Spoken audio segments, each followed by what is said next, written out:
कालवाड़ी गांव के चारों तरफ शहनाइयों की गूंज थी, लेकिन गांव के बुजुर्गों के चेहरों पर खौफ था। कालवाड़ी के सबसे आलीशान बंगले में रमेश की शादी हो रही थी। गांव वालों ने लाख मना किया था कि इस हवेली में कोई शुभ काम मत करो, क्योंकि गांव वालों का मानना था यहाँ वधूसुर का साया है। पर रमेश शहर से पढ़ा लिखा लड़का था, उसे इन बातों पर यकीन नहीं था। काका, आप लोग क्यों डर रहे हैं? पुराने जमाने की बातें भूल जाइए। आज मेरा सबसे खुशी का दिन है और मैं इसी हवेली में अपनी दुल्हन लेकर आऊंगा। बेटा, ये हवेली ईंट पत्थर की नहीं, नफरत की बनी है। वधूसुर को किसी और की डोली उठते देखना पसंद नहीं। यहाँ शादी मत करो, वरना अनर्थ हो जाएगा। रमेश ने हंसकर बात टाल दी। शादी धूमधाम से हुई, लेकिन अगली सुबह जब सूरज उगा तो कालवाड़ी गांव कांप उठा। उस आलीशान बंगले का दरवाजा खुला था और अंदर रमेश समेत उसके पूरे परिवार की लाशें बिछी हुई थीं। सबके गले पर लोहे के नाखूनों के निशान थे और दीवारों पर खून से लिखा था, मेरी डोली अधूरी तो तुम्हारी भी नहीं। ठीक 2 साल बाद कालवाड़ी का छोटा सा रेलवे स्टेशन। रात के गहरे अंधेरे में एक ट्रेन आकर रुकती है। दरवाजा खुलता है और एक एक करके 5 लोग नीचे उतरते हैं। रणवीर, उसकी मंगेतर मीना, उसका दोस्त आरुष और उनके साथ 2 और, रिया मीना की सहेली, और विक्की कैमरामैन जो इस पूरी ट्रिप को शूट कर रहा था। लो भाई, आखिर पहुंच ही गए कालवाड़ी। मीना, इस गांव में मेरे दादाजी की हवेली है। कल वहीं हमारी सगाई होगी और फिर शादी भी यहीं। पता नहीं क्यों रणवीर, यहाँ कदम रखते ही मुझे अजीब सी बेचैनी हो रही है। अरे यार मीना, चिल करो। तुम भागकर शादी कर रहे हो तो अजीब तो लगेगा ही। चलो चलते, काफी देर हुई है।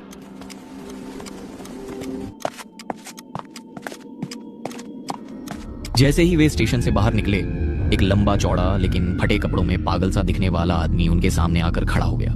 उसकी आंखों में अजीब सी चमक थी। जा रहे हो? मौत के बुलावे पर जा रहे हो? वधूसुर 2 साल से भूखी है, आज फिर लाल जोड़ा पहनेगी किसी के खून से।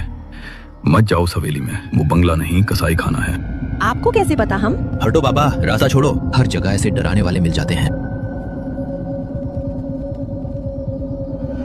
भैया, लाल हवेली चलोगे? रिक्शा वाला एकदम चुप। साहब, उस तरफ कोई नहीं जाता। क्यों, क्या दिक्कत है? दूसरा रिक्शा वाला धीरे से कहता है, दिक्कत नहीं है साहब, डर है। जो उधर गया वो वापस नहीं आया। आप लोग नए लग रहे हो, मेरी मानो, मत जाओ। रात में तो बिल्कुल नहीं। विक्की धीरे से कहता है, भाई तुम सब सच में इतना डर क्यों रहे हो?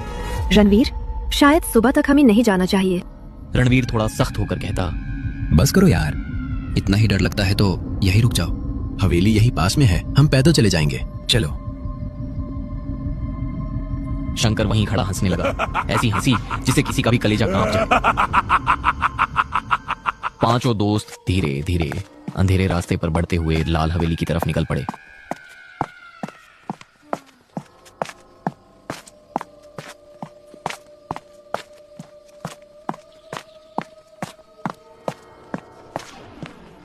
जैसे जैसे वो हवेली के करीब पहुंचते गए, हवा ठंडी होती गई और सन्नाटा गहराता गया।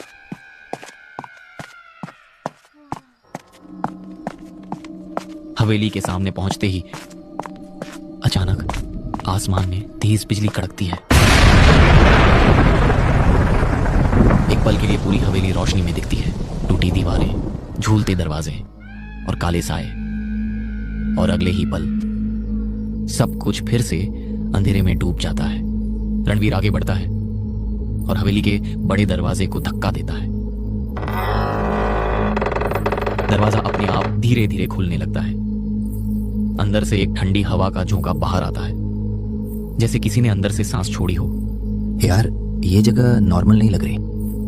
अब आ ही गए तो अंदर भी चलो। एक एक करके 5 हवेली के अंदर कदम रखते हैं। मीना घबरा कर कहती है, रणवीर, कुछ भी दिखाई नहीं दे रहा।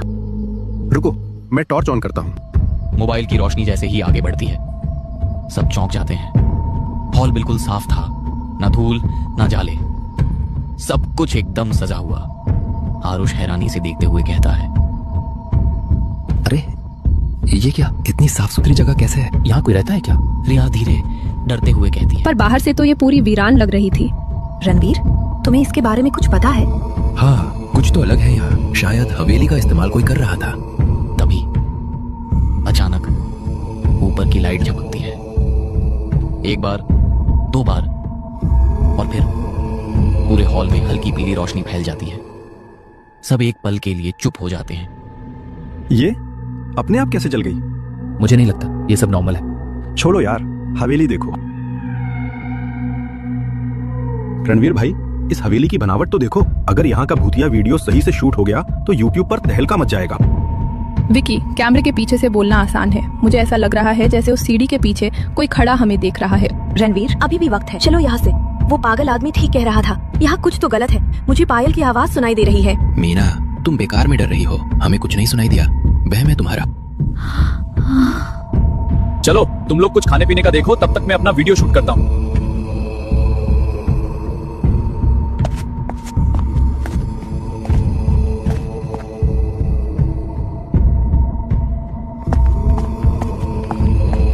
विक्की अपना कैमरा लेकर ऊपर वाले कमरे की ओर बढ़ा।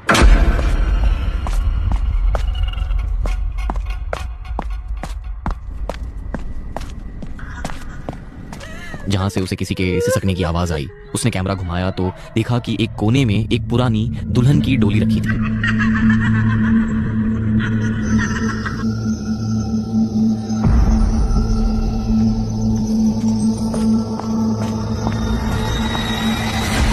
जैसे ही उसने डोली का पर्दा हटाया, उसके होश उड़ गए। डोली के अंदर इंसानी हड्डियों के साथ वही लाल फटी हुई चुनरी पड़ी थी। रणवीर, आरुष, जल्दी ऊपर आओ, देखो यहाँ क्या। विक्की की बात अधूरी रह गई।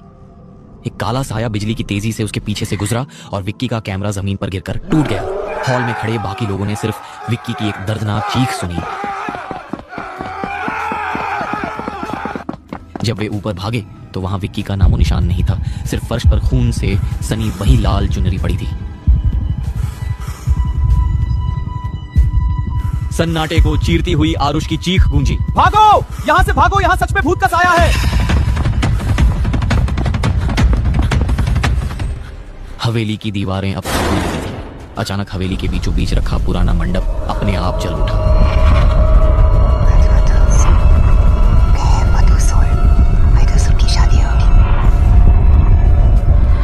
आग की लपटों के बीच से वधूसुर का खौफनाक रूप प्रकट हुआ। उसके एक हाथ में रमेश का वही पुराना सेहरा था और दूसरे हाथ में लोहे जैसे लंबे नाखून।